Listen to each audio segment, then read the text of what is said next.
Why would anyone choose a thinner phone over a more powerful one?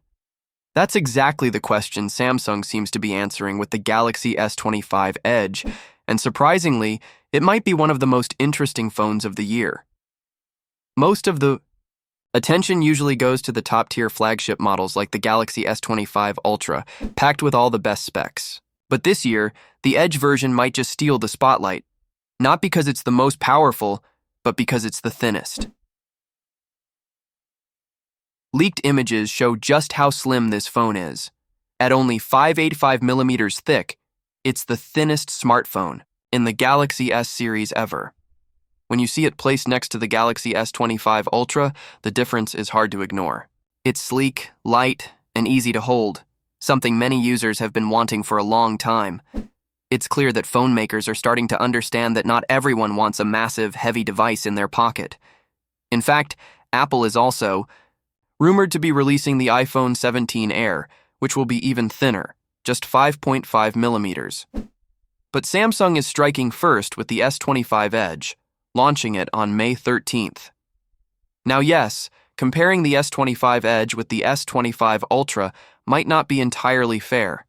The Ultra has more features like a dedicated zoom camera, which the Edge doesn't include, and that's on purpose. Samsung had to skip certain components to make the phone this slim. But guess what? Most people won't mind. Take the Galaxy Z Flip, for example. It's never had a zoom camera either, but it's still Samsung's best-selling foldable phone. Why? Because people love the form factor.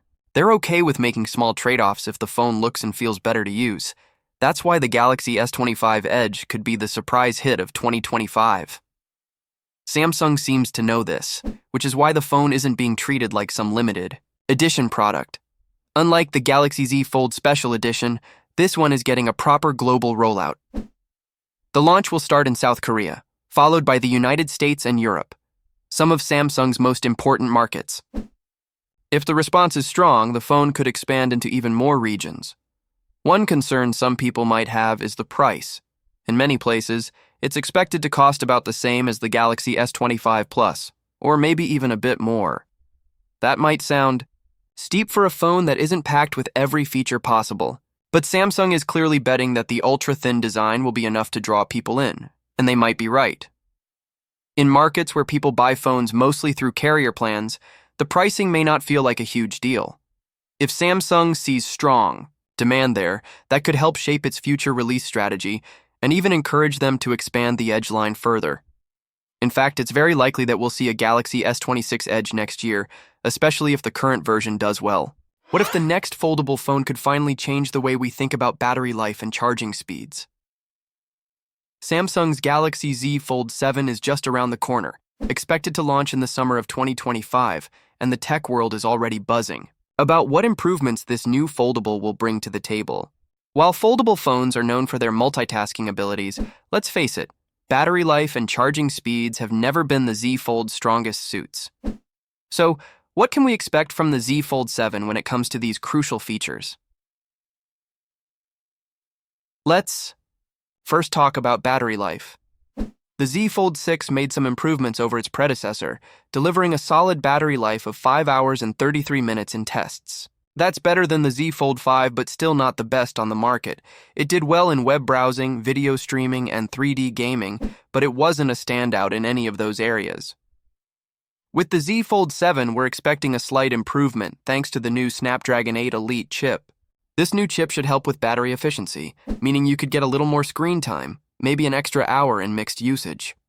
However, don't expect any massive jumps in battery life unless Samsung decides to surprise us with a larger battery or some game-changing technology. Speaking of the battery, Samsung has stuck with the same 4400 mAh battery for a while now. While this is enough for most users, some rivals like Oppo and Huawei have been using larger batteries in their foldables. So, will Samsung make the leap to a bigger battery? The rumor mill isn't so sure, but it's something many foldable fans would love to see. When it comes to charging, the Z Fold 7 won't be breaking any speed records. Expect the same charging speeds as the Z Fold 6, 25-watt wired charging, 15-watt wireless charging, and 4.5-watt reverse wireless charging. That means wired charging will get you about 50% in 30 minutes and a full charge in 75 to 85 minutes. Good.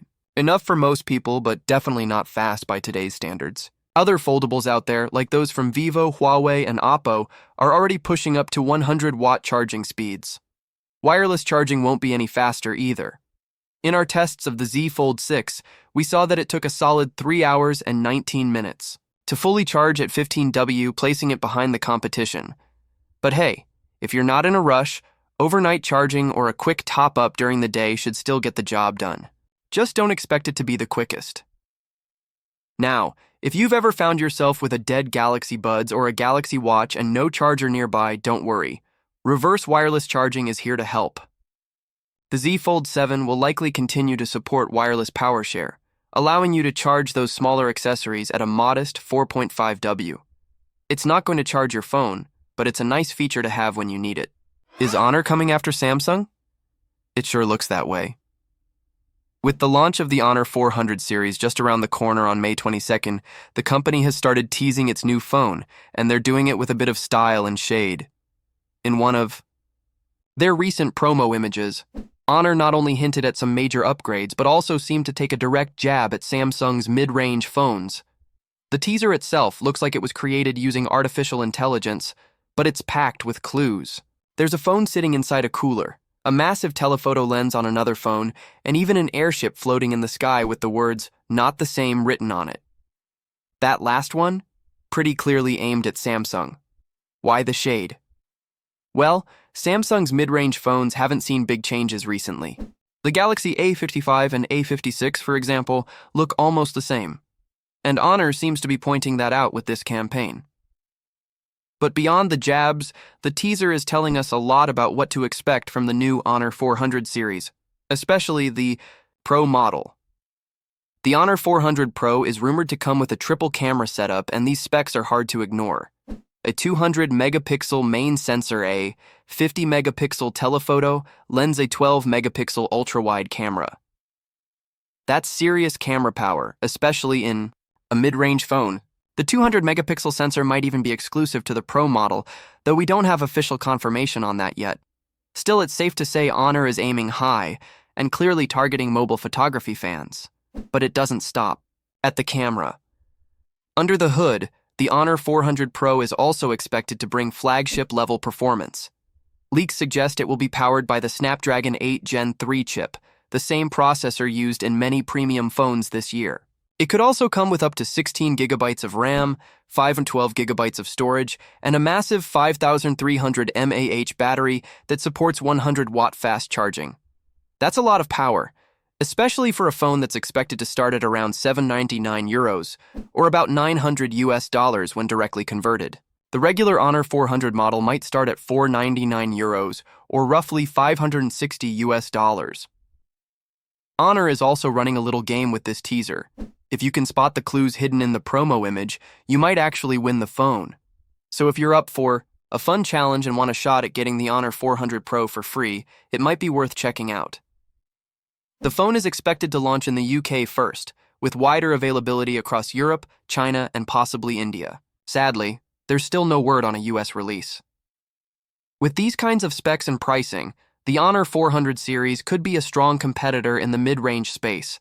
It'll likely be going up against the Samsung Galaxy S24 FE, the OnePlus 13R, and the Google Pixel 9a. But with that powerful camera setup, Honor might just have the edge for users who care most about mobile photography. So, what do you think? Is Honor playing it smart by calling out Samsung? And would you consider switching to the Honor 400 Pro over something like a Galaxy A series phone? Let us know what you think in the comments. And if you enjoyed this update, make sure to hit like and subscribe for more phone news and reviews right here on our channel.